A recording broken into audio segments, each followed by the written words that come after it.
tu sửa chữa gì họ không rùa tí nữa ra quay dinh thống nhất đã là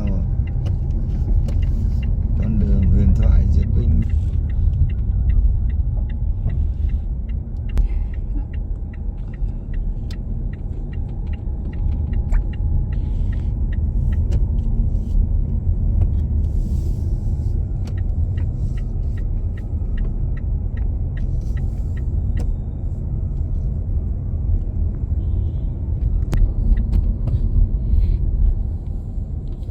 Nhà thờ Đức Bà giới thiệu cho em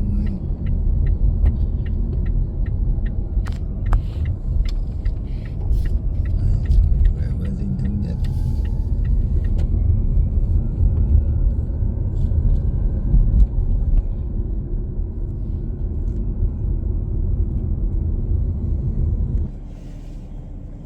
Đây là công viên này, cái kẹo gì cái to bao nhiêu rồi.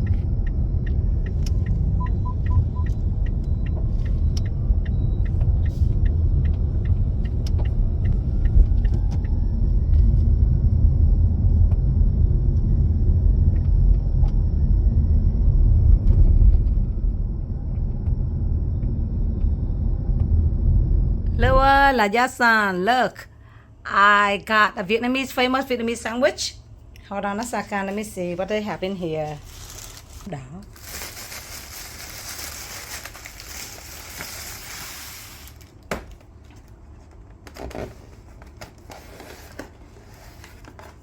Wow, look, very professional. Asked to have it cut in half. It costs about $3 with a lot of stuff in it, and all the pickles for to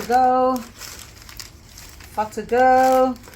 See, they even prepare you with a glove too.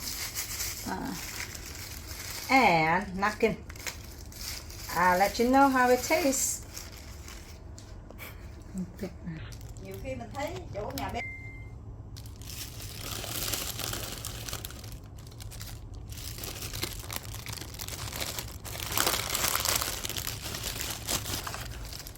Okay, let me see how tasty it is.